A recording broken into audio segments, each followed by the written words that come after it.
So hello guys, welcome to freaky movie.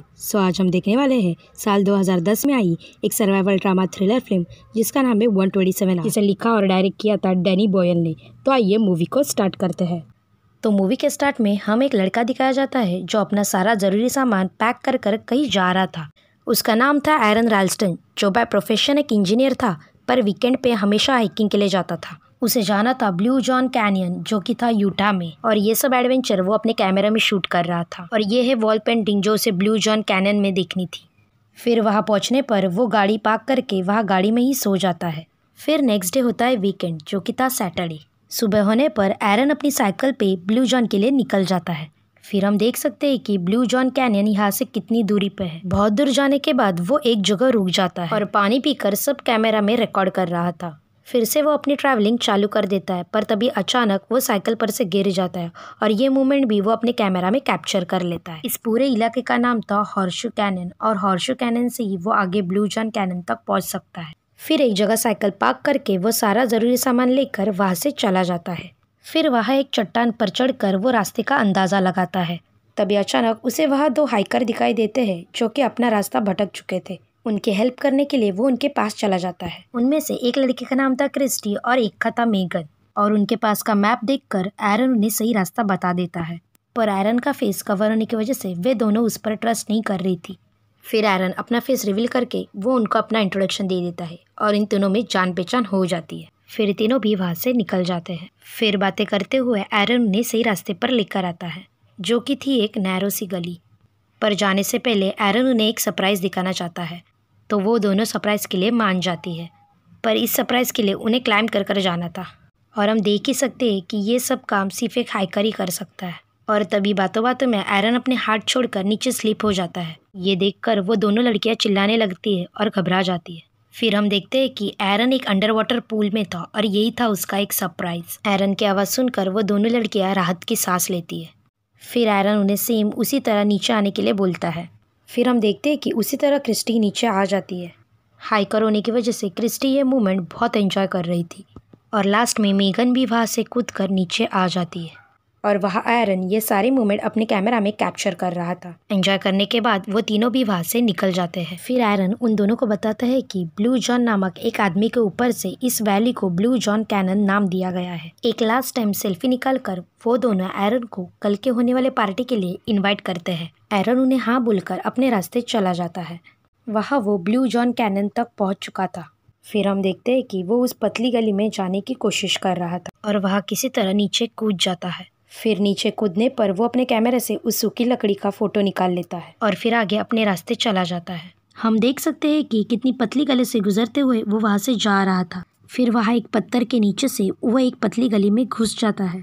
फिर उसी रास्ते से उसे नीचे जाना था, इसलिए वहाँ एक पत्थर को वो चेक करता है। पत्थर न गिरने पर वो वहाँ से नीचे क्लाइंब करना चालू कर देता है, और हम देख सकते हैं कि कितना डिफिकल्ट है वहाँ से नीचे उतरने के लिए। और सपोर्ट के लिए वो उसी पत्थर को पकड़ लेता है, और तभी अचानक वो पत्थर वहाँ से खिसक जाता है और नीचे गिरते समय एरन का हाथ उसमें फंस जाता है। कुछ मिनटों के लिए वो पूरा फ्रीज हो जाता है, उसे कुछ भी समझ में नहीं आ रहा था। और हम देख सकते हैं कि एरन का हाथ बुरी तरह उस पत्थर के अंदर फंस चुका है। ये सब रियलाइज होने पर एरन जोर से चिल्लाने लगता है, और यहाँ से शुरू होते हैं एरन के लाइफ के सबसे खतरनाक 127 आवर्स। फिर हमें ऊपर से दिखाया जाता है कि एरन कितनी नीचे फंस चुका है। फिर हम एरन के हाथ का हाल देख सकते हैं कि वो बुरी तरह से कुचल गया है। ये सब एरन देख ही रहा था और अपना हाथ वहाँ से छुड़ाने की बहुत कोशिश करता है।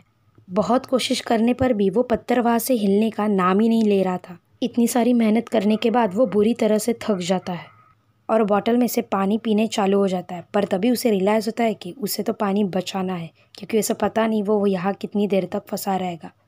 और वॉच निकाल कर वो अपना टाइम चेक करता है, और तभी ही किसी की आवाज़ आने पर वो ज़ोर ज़ोर से हेल्प के लिए चिल्लाने लगता है, पर वहाँ कोई नहीं था। और अब हम पूरी तरह से देख सकते हैं कि वो कितने नीचे फंस चुका है। वहाँ किसी का भी पहुँचना नामुमकिन है। फिर बैग में से पूरा सामान उस पत्थर पे वो निकाल देता है, और बैग में से ही उसे एक नोकीला औजार मिलता है। उस औजार से वो पत्थर को बाजू से घिसने लगता है। फिर हम देख सकते हैं कि उसे यहाँ फंस कर पूरा आधा घंटा होने वाला है, और तभी ही गलती से उसके हाथ से वो औजार नीचे गिर जाता है और वो पैनिक कर जाता है, क्योंकि वहाँ उसका पैर भी नहीं पहुँच पा रहा था। फिर एक लकड़ी की मदद से वो औजार ऊपर लाने में सफल हो जाता है। इस सब में अब रात हो चुकी थी, पर तभी भी उसका हाथ वहाँ से निकलने का नाम ही नहीं ले रहा था। और अब बजे थे 12, मतलब कि दूसरा दिन, वो था संडे। उसके बाद वो रोप को पत्थर के दूसरी साइड फेंकने के लिए ट्राई करता है, जिससे कि वो जाकर किसी चीज़ में फंस जाए। बहुत बार ट्राई करने के बाद वो रोप एक पत्थर में जाकर फंस जाती है। फिर जोर से उस रस्सी को खींचकर वो रस्सी यहाँ एक पत्थर से बांध देता है। बहुत थकने की वजह से वो सो जाता है और फिर सुबह अपने कैमरा में सब चीज़ें रिकॉर्ड करने लगता है। फिर हम देख सकते हैं कि वो रिकॉर्डिंग में अपने हाथ की कंडीशन भी दिखा रहा था, जो कि पूरी तरह से कुचल चुका था। वहाँ की पूरी कंडीशन वो अपने कैमरा में रिकॉर्ड करके बता रहा था। ये सब करते हुए उसे रात हो जाती है और वहाँ ठंड भी बहुत बढ़ चुकी थी। उसके बाद वो अपने सारे बॉडी पार्ट्स कवर करने लग जाता है, जिससे कि कोई जानवर उसे नुकसान ना पहुंचा सके और ठंड से भी वो बच सके। फिर जो भी उसके पास बचा कुचा खाना होता है वो उसे खा लेता है। और खाते टाइम भी वो हैलुसिनेट करने लग जाता है कि वो अब क्रिस्टी और मेगन के साथ उसी पार्टी में एंजॉय कर रहा है। और फिर उठने के बाद ज़्यादा भूख लगने की वजह से वो खुद के ही लेंसेस खा जाता है। फिर वो यहाँ आने वाले दिन को हैलुसिनेट करने लग जाता है, जहाँ उसे मॉम का फ़ोन आ रहा था, पर वो उसे इग्नोर कर देता है। और फिर उसे रिग्रेट होता है कि काश उसने वो फ़ोन उठाया होता और मॉम को बताया होता कि वो कहाँ जा रहा है। दूसरे ही दिन वो रस्सी को अपने पत्थर से बांध देता है, जिसकी मदद से वो पत्थर को ऊपर खींच सके। पूरा जोर लगाकर वो पत्थर को ऊपर खींचने की बहुत कोशिश करता है, पर वो पत्थर हिलने का नाम ही नहीं ले रहा था।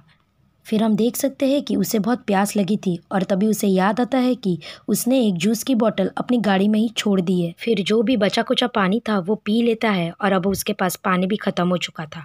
फिर हम देख सकते हैं कि उसने एक बैग में अपना यूरिन कलेक्ट करके रखा था।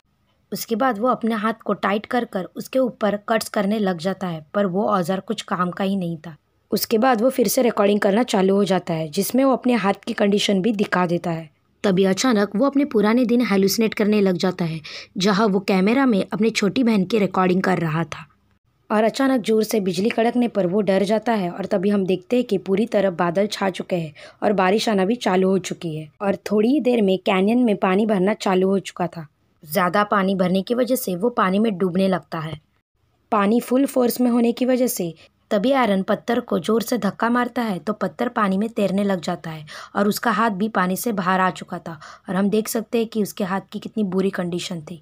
उसके बाद तैरते हुए वो जल्दी से वहाँ से निकल जाता है। बाहर आने पर उसे सुकून की राहत मिलती है और जल्दी से गाड़ी में बैठकर वो अपनी गर्लफ्रेंड के घर चला जाता है और उसे सारी बातें बता देता है। और तभी हम देखते हैं कि ये सब उसका हैलुसिनेशन ही था और वो अभी भी वही फंसा था। फिर सुबह दूसरे दिन वो फ्रस्ट्रेट होकर अपने हाथ को ही कट करने का डिसाइड कर लेता है और फिर जोर से उस औजार को अपने हाथ पर मार देता है। इस सब में उसे बहुत दर्द होता है, पर वो अपने दर्द को कंट्रोल कर लेता है। उस वेपन को और अंदर डालने पर उसे बोन फील होता है और जाहिर बात है कि वो बोन को तो कट नहीं कर सकता, तो अभी के लिए वो प्लान फ्लॉप कर देता है। हम देख सकते हैं कि उसके हाथ पर कितना बड़ा कट आ चुका है। 4 दिन होने पर भी वो वही फंसा था। रात को पानी न होने की वजह से वो अपना यूरिन पी लेता है, क्योंकि उसके पास अभी दूसरा ऑप्शन भी नहीं था। नेक्स्ट डे हम देखते हैं कि वो ब्लू जॉन और अपनी फैमिली को हैलुसिनेट करता है और अब उसकी कंडीशन भी बहुत ख़राब हो चुकी थी और उसकी कैमरा में चार्जिंग भी लो हो चुकी थी।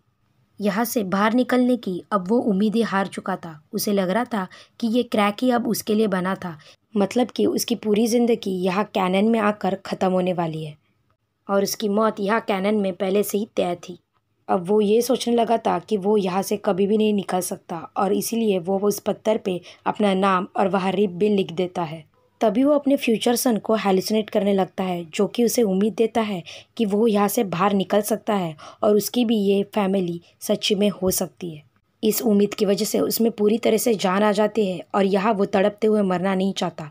पूरी तरह से जोर लगाकर वो अपना हाथ वहाँ से खींचने लगता है। अब हाथ बिल्कुल ना हिलने पर वो डिसाइड करता है कि ये इस हाथ को कट कर देगा। इसके लिए वो फिर से उस वेपन को लेकर अपने हाथ में कट करने लग जाता है और मूवी का ये सबसे डिस्टर्बिंग सीन है। अब हम देख सकते हैं कि उसकी हाथ की कंडीशन बहुत ही ख़राब हो चुकी है, फिर भी वो अपना दर्द कंट्रोल कर रहा है। उसकी हालत अब बहुत ख़राब हो चुकी थी और तभी उसे अपना फ्यूचर इंसान दिखाई देता है। तभी वो पूरी तरह से दर्द को भूल जाता है और अपना हाथ कट करने लग जाता है और तभी जोर से खींचने पर उसका हाथ शरीर से अलग हो जाता है। कुछ सेकंड के लिए उसे कुछ भी समझ में नहीं आ रहा था। ये सब देखकर वो पूरी तरह से शॉक था। उसके बाद ज़्यादा खून बहने की वजह से वो अपने हाथ को एक बैग में रैप कर लेता है और लास्ट टाइम कैमरा में उस फंसे हुए हाथ की वो फ़ोटो ले लेता है और तभी जल्दी से वो वहाँ से बाहर निकल जाता है और खुशी के मारे नाचने लगता है। और चट्टान से नीचे देखने पर उसे वहाँ पानी दिखाई देता है और ऊपर से उसे बहुत प्यास लगी थी। तभी चट्टान पर उसे वहाँ हुक्स दिखाई देते हैं जिसमें वो अपनी रस्सी डालकर नीचे उतर जाता है और जैसे ही नीचे उतरने पर वो फटाक से उस गंदा पानी को पी लेता है क्योंकि 2-3 दिन से वो पूरी तरह से प्यासा था। और हम देख सकते हैं कि वो इलाका बहुत ही बड़ा है और उसे और भी बहुत चलना है। चलते चलते जिस चीज़ के लिए वो यहाँ आया था वो पेंटिंग भी उसे दिख जाती है। दूर से उसे कुछ हाइकर दिखाई देते हैं। जोर से आवाज़ लगाने के बाद जल्दी से वो हाइकर उसके पास चले आते हैं। फिर उसकी कंडीशन देखकर सब चौंक गए थे और तभी ऑफिसर आकर उसे वहाँ से रेस्क्यू कर ले जाते हैं। और तभी हम देखते हैं कि एरन की इस घटना की वजह से वो बहुत फेमस हो चुका था। इस हादसे की वजह से एरन ने अपनी लाइफ को बहुत सीरियसली लिया और आगे भी उसने बहुत सारे नए एडवेंचर किए। इस सब में से उसने एक बात सीखी कि कहीं भी किधर भी जाना हो वो अभी हमेशा एक नोट छोड़कर चला जाता है। मूवी के लास्ट में हमें रियल एरन और उसकी फैमिली दिखाई जाती है और यहाँ ये मूवी एंड होती है।